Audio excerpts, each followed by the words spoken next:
Hey guys, இன்னைக்கு நம்ம பார்க்க போறது One Piece episode 250.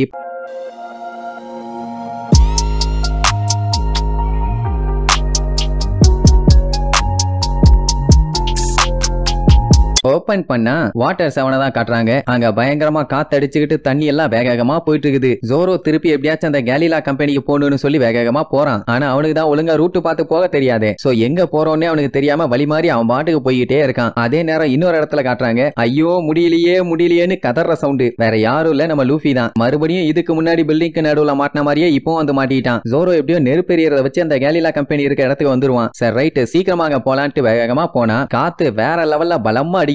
அதனால பைய திருச்சிருவான். அதே நேரம் கொக்குரோ அந்த எரியறத பார்த்து சரக்கடிச்சுட்டே இருப்பாளே தவிர அவ மூஞ்சில பெருசா எந்த ஒரு ரியாக்ஷனுமே இல்ல. அப்படியே 8 வருஷத்துக்கு முன்னாடி காட்டுறாங்க. ஐஸ்பர்க் பிராங்கிய போட்டு வாங்குன்னு வாங்கிட்டு இருக்கான். அதான் அவன் கிரியேட் பண்ண கப்பலால தானே இவ்வளவு பஞ்சாயத்து. என்னதான் இந்த பஞ்சாயத்தை இவங்க பண்ணலனாலும் இவங்களோட கப்பலை வச்சுதான் ஜுடிஷியல் கப்பலை அட்டாக் பண்ணிருக்காங்க. இவங்கள கல்பிரேட்னு சொல்லி கைது பண்றது கன்ஃபார்ம். ஆல்ரெடி அவனுங்க டாம ஒரு கிரிமினலா போர்ட்ரேட் பண்ணி அவர்கிட்ட இருந்து அந்த ப்ளூ பிரிண்ட் ஆட்டே போலான்னு எவ்வளவோ பிளான் பண்ணானுங்க. இப்ப அது பக்காவா நிறைவேறிடுச்சா? இப்படி ஐஸ்பர்க் கிளின்னு கிளிக்க பிராங்கி ரொம்ப ஃபீல் பண்ணுவான். ஆனா டாம் ஐஸ்பர்க் கிட்ட பிராங்கிய திட்ட வேண்டாம்னு சொல்லுவான். பிராங்கி ஒண்ணு இதை வேணும்னு பண்ணலையே, அண்ட் அது மட்டும் இல்லாம இது அவனோட தப்பும் இல்ல, அதனால ஃப்ரீயா விடும் பாரு. அட கிளட்டு மாங்கா, இந்த நிலைமையில எப்படியா நீ இப்படி பேசுறன்னு சொல்லி ஃபீல் பண்ணுவான். அப்ப பிராங்கி வந்து பார்த்தா நம்ம டாமோட உடம்புல பிராங்கி ரெடி பண்ண ஹர்போன் தான் குத்திட்டு இருக்கும். என்ன பஞ்சாயத்துன்னா ஒரு டைம் அது டார்கெட்டை போய் அடிச்சதுன்னா அதுக்கப்புறம் அதை வெளியே எடுக்கவே முடியாது. எடுத்தா மொத்தமா சதைச்சிரும். இதை சொல்லி ரொம்ப ஃபீல் பண்ணி அழுவான். ஆனா அப்ப கூட அந்த டாம் இழிச்சுக்கிட்டே பரவாயில்லப்பா, ஃப்ரீயா விடு, இதெல்லாம் ஒண்ணும் இல்ல, நான் பாத்துக்கிறேன் பாரு. அந்நேரம் பார்த்து மக்கள்லாம் அவங்கள தேடி வந்துருவாங்க. மக்கள்லாம் என்ன நினைச்சிட்டு வந்திருப்பாங்க,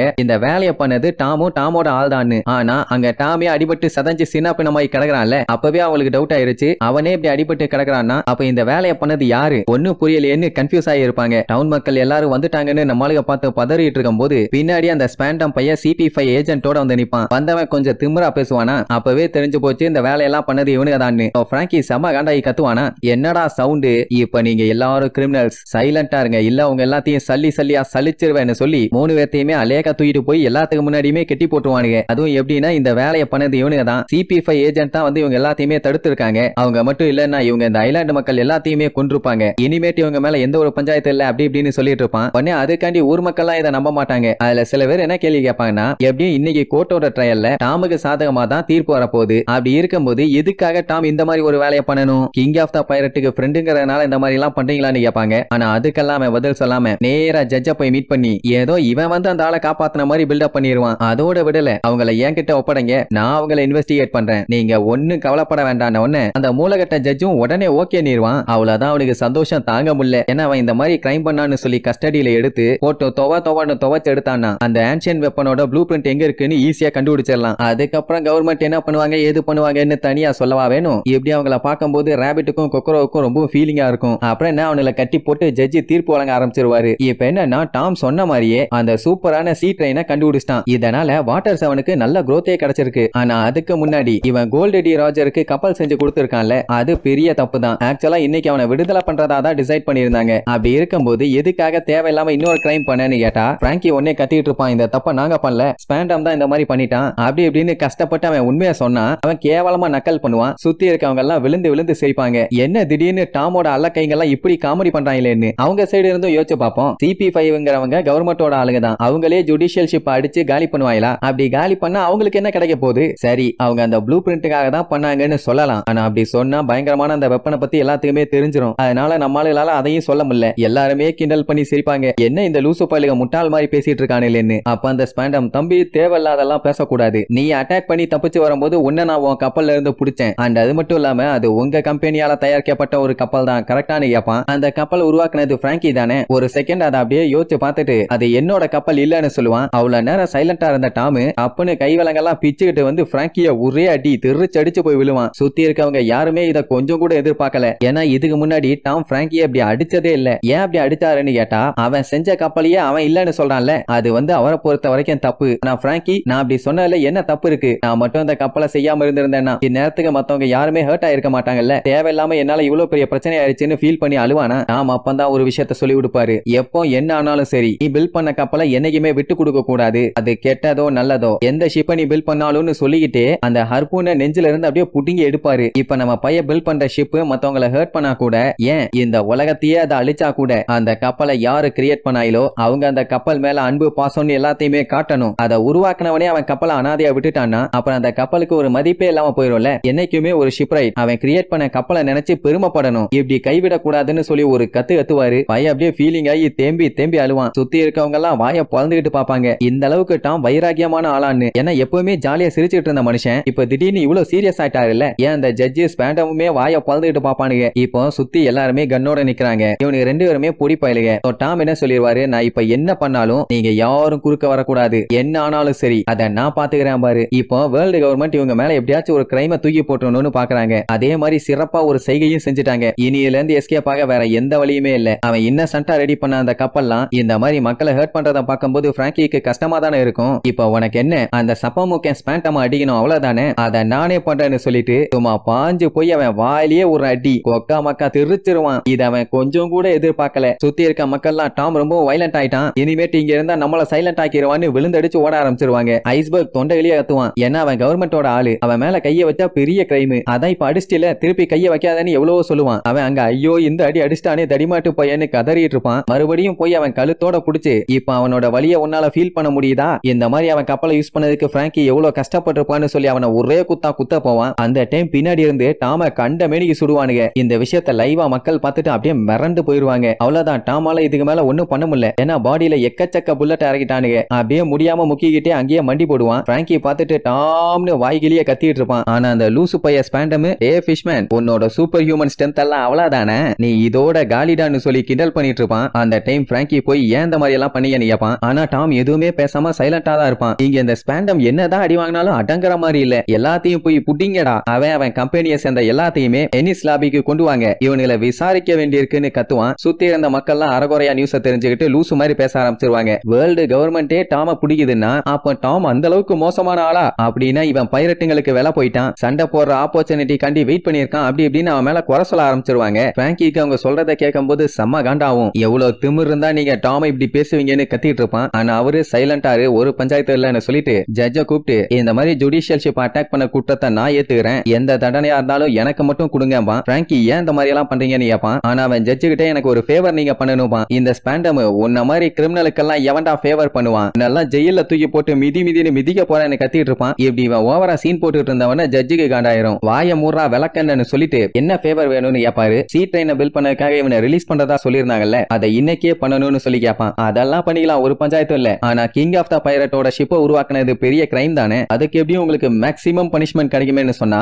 அவன் எனக்கு அதுதான் வேணும்பா, அந்த ஒரு விஷயத்துக்காக நான் பெருமையா செத்து போவேன்னு சொல்லுவானா. அதை கேட்டு சுத்தி இருக்கவங்க எல்லாம் அப்படியே மிரண்டுருவாங்க. இவன் என்ன கிங் ஆஃப் த பைரட்டுக்கு ஹெல்ப் பண்ணதுக்கெல்லாம் இவ்வளவு பெருமையா பேசிட்டு இருக்கான், இவன் ஒரு துரோகி, கொடூரமான ஃபிஷ்மேன் அப்படி இப்படின்னு சொல்லி மொத்த ஊருமே இவனுக்கு எதிரா திரும்பிடும். பிராங்கி கத்திட்டு இருப்பான், ஏன் இந்த மாதிரி பண்ணிட்டு இருக்கீங்க, உங்களுக்கு என்ன நட்டு கலந்து போச்சான்னு. ஆனா அவன் என்ன சொல்லுவான், நீ ஒன்ன எதுவும் பிளேம் பண்ணிக்காத, இது எல்லாமே கவர்மெண்ட் ஆளுங்க பார்த்து விட்ட வேலை, அவனுக்கு ப்ளூ பிரிண்ட் ஆட்டைய போட இந்த அளவுக்கு இறங்கி வேலை பார்ப்பானுங்கன்னு நான் கொஞ்சம் கூட எதிர்பார்க்கவே இல்லை. அது மட்டும் இல்லாம கோல்டி ரோஜருக்கு கப்பல் செஞ்சு கொடுத்தது ஒரு பெரிய பிரச்சனையா இருக்கு, அதனால இப்போதைக்கு என்னால எதுவும் பண்ண முடியாது பாரு, அதுக்காக இதெல்லாம் ஒத்துக்கணுமான்னு காண்டாவான். ஆனா அவர் என்ன சொல்லுவாரு, இந்த டவுனை பாரு, 14 வருஷத்துல எவ்வளவு மாறி இருக்கு, எல்லாமே இப்ப முன்ன மாதிரி இல்ல, இந்த ஐலாண்டே இப்போ ஃபுல் எனர்ஜியோட இருக்குது, இதெல்லாம் வெறும் ஆரம்பம் தான், எனக்கு என்ன ஆனாலும் சரி இந்த டவுனுக்கு நான் ஹெல்ப் பண்ணிக்கிட்டே தான் இருப்பேன், என்னோட ஆசை கனவு எல்லாமே நிறைவேறி ஒரு வழியா ஓட ஆரம்பிச்சிருச்சுன்னு அந்த ட்ரெயினை பத்தி சொல்லிட்டு அப்படியே நிக்க முடியாம மயக்கம் போட்டு போத்துன்னு விழுவான். நம்மளுக்கு டாம் டாம்னு சொல்லி கதறுவானுங்க. அவரு ப்ளூ பிரிண்ட பத்திரமா பாத்துங்க, கொக்கோரோ யொக்கோ சொன்னா எல்லாத்துக்குமே நன்றின்னு சொல்லிட்டு மனுஷன் அங்கேயே மயங்கிடுவாரு. இங்க இந்த ஸ்பேண்டம் ஓட்டவாய டிரான்ஸ்க்ளூசர்ஸ் ஒரு வழியா வேலை செஞ்சிருச்சா, சூப்பரு, அந்த 3 கல்பிரட்டையும் ஜுடிஷியல் ஷிப் அட்டாக் பண்ணதுக்காண்டி கைது பண்ணுங்கன்னு ஆர்டர் போடுவான். நல்ல வேலை ஜட்ஜி ரொம்ப நல்லவரு, அதெல்லாம் ஒண்ணு வேண்டாம், கோல்டி ரோஜரான கிங் ஆஃப் த பைரட்டுக்கு ஷிப்பை உருவாக்கி கொடுத்ததுனால டாம மட்டும் கைது பண்ணி எனிஸ்லாபிக்கு கொண்டு வாங்க அவ்வளவுதான் சொல்லி தீர்ப்பு வழங்கிட்டு போயிருவாரு. ஸ்பேண்டம்க்கு செம கடுப்பாவும், அட கிழட்டு நாயே எல்லாத்தையும் கெடுத்து விட்டானே, ரைட்டு பரவாயில்லன்னு டாமையே கூட்டு வர சொல்லுவான். ஏன்னா எப்படியும் அவனுக்கு தானே ப்ளூ பிரிண்ட பத்தி தெரியும், நம்ம சைடு எப்படியும் சக்சஸ் தான் சொல்லிட்டு அந்த 2 பொடி பையிலையும் ரிலீஸ் பண்ணிட்டு டாம மட்டும் கைது பண்ணி கூட்டுவாங்கடா ராஸ்கோல்ஸ்ம்பா. அங்க அவனை அப்படியே புரட்டி போட்டு எழுதிட்டு இருப்பாங்க. நம்மால சைஸ் அப்படி கொக்கரோக்கு ரொம்ப ஃபீலிங் ஆகும். ஏன்னா இனிமேட்டெல்லாம் டாம காப்பாத்துறது ரொம்ப ரொம்ப கஷ்டம். அவர் இவ்வளவு கஷ்டப்பட்டதே இவனு 2 பேத்தையும் காப்பாத்துறதுக்காக தான். வேர்ல்டு கவர்மெண்ட் எதிர்த்து நம்மளால எதுவும் பண்ண முடியாது, அவனுல மட்டும் எதிர்த்துட்டா நமக்கு எத்தனை உயிர் இருந்தாலும் அது வேலைக்கே ஆகாது, அவனுக்கு விடாம வெட்டிக்கிட்டே தான் இருப்பானுங்க, அதனால சைலண்டா தான் இருக்கணுங்கிற மாதிரி சொல்லுவான். அந்த எனிஸ் லாபிங்கிறது ஒரு ஜுடிஷியல் ஐலாண்டு, அதாவது கவர்மெண்டோடது. அங்க போன எந்த கிரிமினலுமே இது வரைக்கும் திரும்பி வந்ததே இல்ல. அப்படின்னா என்ன அர்த்தம்? டாமுக்கு இதோட சங்கு அப்படின்னு டைரக்டா சொல்றா. பிராங்கி எல்லாம் கொலகான்ல இருப்பான், அவனுக்கு என்ன பண்றதுனே தெரியல. அங்க அவனுக்கு சீ ட்ரெயின் எல்லாம் ரெடி ஆயிருச்சு, டாம் அரெஸ்ட் பண்ணிட்டு போலாங்கிற மாதிரி சொல்லுவானுங்க. மூடிட்டு கூட்டு போக வேண்டியதானே. அதை விட்டுட்டு இந்த ஸ்பேண்டம் என்ன பண்ணுவான், டாமோட மூஞ்சில காலை வச்சு, ஏ லூசு பைய ஃபிஷ்மேன், உனக்கு எவ்வளவு தைரியம் இருந்தா என்ன ஆட்டம் காட்டி இருப்ப, இப்ப பாத்தியா தொக்கா மாட்டிட்டேன்னு சொல்லி ஓவரா சீன் போட்டுட்டு இருப்பானா. அதை பார்க்கும்போது நம்ம பிராங்கிக்கு கொல்ல காண்டாயி, என்னாலலாம் இதை பார்த்துட்டு சும்மா இருக்க முடியாதுன்னு அங்க இருந்த மெரைனோட கன்னை புடுங்கி அப்படியே ஒரு ஜம்ப போட்டு அந்த கன்னை வச்சு மூஞ்சோட அந்த ஸ்பேண்டமுக்கு ஒரு அடி, ஒக்காமக்கா சரியான அடி, அப்படியே திருச்சடிச்சு போய் விழுவான். ஐஸ்பர்க் வேணாண்டா வேணாண்டான்னு கத்துவான். அவன் சொன்னது என்னைக்கு இவன் கேட்டிருக்கான். ஊர் மக்கள்லாம் ஆஹா சண்டே ஆரம்பிச்சிட்டானுலேன்னு சொல்லி விழுந்தடிச்சு ஓடுவாங்க. இங்க ஸ்பேண்டமோட மூஞ்ச பார்க்கணுமே, அப்படியே கொலை கொலைன்னு கொலைஞ்சு போச்சு. டாமோட ஸ்டூடெண்ட் ரேம்பேஜ்ல இறங்கிட்டான். அவனை விடாதீங்களே புடிங்களே அப்படின்ட்டு மொத்த மெரைனுமே அவனை புடிக்க வருவாங்க. அவன் என்ன ஆனாலும் நான் டாம தொட்ட விட மாட்டேன்டா கொய்யாலைலான்னு கோக்காமக்கா அங்க இருக்க மெரைனாலு எல்லாத்தையும் பொலந்து கட்டுவான். சோ ரொம்ப அவன் அட்டாக் பண்ண உடனே சுட சொல்லி ஆர்டர் போட்டுருவாங்களா. அப்போ ஒருத்தன் டப்புன்னு பிராங்கியோட ஷோல்டர்லயே சுட்டுருவான். அவன் அப்படியே திருச்சடிச்சு போய் விழுவான். மெரைனாலுக்கு வேற துப்பாக்கியோட கூட்டம் கூட்டமா வந்துட்டு இருப்பானுங்க. ஐஸ்பர்க் இதுக்கு மேல நீ இங்க இருந்தீங்கன்னா உனக்கு தான் ஆபத்து, பேசாம இங்க இருந்து தப்பிச்சிருன்னு சொல்லி பிராங்கிய ஓட சொல்லுவான். அவன் எந்த புல்லட்லயும் சிக்காம சும்மா திடுபிடுன்னு அங்க இருந்து விழுந்தடிச்சு ஓடிடுவான். அப்படியே கட் பண்ணா டாம் அரெஸ்ட் பண்ணிட்டு அந்த ஸ்பேண்டம் பயலுக்கு பயங்கரமா அடிபட்டுச்சு இல்ல, கட்டு போட்டு கூட்டு போவாங்க. ஆனா அவன் கத்துன்னு கத்திட்டு கிடப்பான். ஏன்னா பிராங்கி அவன் மூஞ்ச பேத்துட்டான்ல, அவனை எப்படியாச்சும் பழி வாங்கியே தீர்வேன், அவன் ஒரு கிரிமினல், இந்த கேஸ் மட்டும் முடியட்டும், கூட்டம் கூட்டமா ஆள் அனுப்பி அவனை காலி பண்ணல பண்றான்னு சபதம் எடுத்துட்டு இருப்பான். அந்த டைம் திடீர்னு ஒருத்தன் 10 நிமிஷத்துல உயிர் போற மாதிரி வந்து கத்திட்டு இறப்பான். ஏன்டா என்ன பஞ்சாயத்துன்னு கேட்டா, நம்ம பிராங்கி வெப்பனோட அந்த ட்ரெயினுக்கு முன்னாடி நின்னுட்டு இருக்கானாமா. பார்த்தா பைய கெனானோட ட்ராக்ல தான் நின்னுட்டு இருப்பான். எட்டி பார்த்துட்டு ஐயோ இந்த முட்டா பையன் என்ன பண்ண போறான்னு தெரியலையே, இதுக்கு மேல விட்டா நமக்கு தான் ஆபத்துன்னு கூட இருக்கவனுங்களை புடிச்சு கத்துவான். அவனுக்கு என்ன ஆனாலும் சரி, ஆனா அவன் உயிரோட இருக்க கூடாது, கருணையே காட்டாதீங்கன்னு சொல்லி கத்திட்டு இருப்பான். பிராங்கி என்ன பண்ணுவான், எப்படியாச்சும் இந்த பஃபிங் டாம் ட்ரெயினை தடுத்து நிறுத்திட்டா உள்ள இருக்க டாமையை காப்பாத்திடலாம், இவனையும் காலி பண்ணிடலான்னு கெனானை வச்சு பயங்கரமா அட்டாக் பண்ணுவான். ஆனா இவன் என்னதான் அட்டாக் பண்ணாலும் அந்த ட்ரெயினுக்கு ஒரு சின்ன கீறல் கூட விழாது.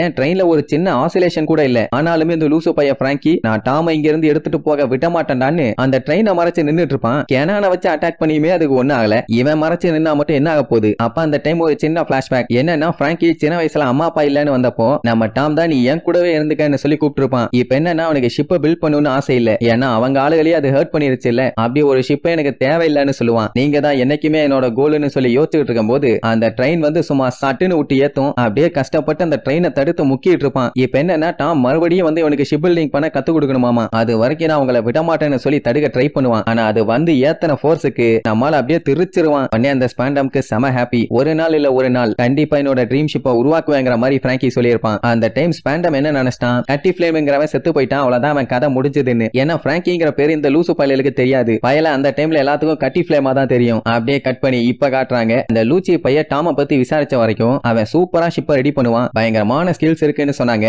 ஆனா ரொம்ப ரொம்ப கோபமான ஃபிஷ்மேன் கேள்விப்பட்டேன். அப்படி ஒருத்தனை பாதுகாக்க நீ இவ்வளவு போராடி இருக்கீன்னா அது சாதாரண விஷயம் இல்லம்பா. பிராங்கி உங்களுக்கு எல்லாம் போய் ரெஸ்பாண்ட் பண்ணனா எனக்கு கேவலண்டா, அது நீங்க எல்லாம் கவர்மெண்ட் ஆளுங்க, ஒண்ணுத்துக்குமே லாய்க் இல்லன்னு சொல்லி அசிங்கப்படுத்துவான். ஆக்சுவலா டாம புடிச்ச அந்த டைம் 100க்கு மேல மெரைன் ஆளுங்க அபிஷியல்ஸ் எல்லாத்துக்குமே இன்ஜூரி ஆயிருக்கு. அந்த வேலையை பண்ணதெல்லாம் பிராங்கி தான். இவனால வேர்ல்டு கவர்மெண்ட்டுக்கு பெரிய பஞ்சாயத்து. என்ன இவன் சீ ட்ரெயின் ஆக்சிடென்ட்ல செத்து போயிட்டாங்கிறதுக்காக தான் இவன் மேல இருந்த கேஸ் எல்லாத்தையுமே மூடிட்டாங்க. ஆனா இப்பதான் அவன் உயிரோட இருக்கானே. சோ இப்ப நீ ஒரு கிரிமினல், உன்னை நான் எனிஸ் லாபிக்கு கூட்டு போறேன்பா. உசோப்பெல்லாம் என்ன பண்றதுன்னு தெரியாம பேந்த முழிப்பான். அங்க அந்த இடத்துக்கு போனதுக்கு அப்புறம் அந்த புளூட்டோனோட ப்ளூ பிரிண்ட் எங்க இருக்குன்னு சொல்லி நீ பொறுமையா சொல்லலாம், ஏன்னா அந்த அளவுக்கு நீ வச்சு செய்ய போறோங்கிற மாதிரி சொல்லுவான். அதுக்கப்புறம் போன் போட்டு கொடுப்பானுங்க. என்னடா நீ கேட்டா இவனுக்கு அந்த கேஸ் எடுத்து நடத்துறானுன்னு சொன்னப்போ இவங்களோட சீஃப் இவங்க கிட்ட பேசணும்னு சொல்லியிருந்தாராமா. எந்த நாய்டா அதுன்னு கேட்டா போன்ல ஐயோ காப்பி சுடுதுன்னு ஒருத்தன் கத்திட்டு கிடப்பான். இவன் என்ன மென்டல் பைலான்னு உசோப்பு முழிப்பான். அதுக்கப்புறம் எப்பா கட்டி ஃபிளேம் எப்படி இருக்க, பார்த்து ரொம்ப நாள் ஆச்சு, நீ உயிரோட இருப்பேன்னு நான் கொஞ்சம் கூட எதிர்பார்க்கவே இல்ல, ஆனா எனக்கு இப்பதான் சந்தோஷமா இருக்கேன்பா. டேய் யாரா நீ சொல்றான்னு கேட்டா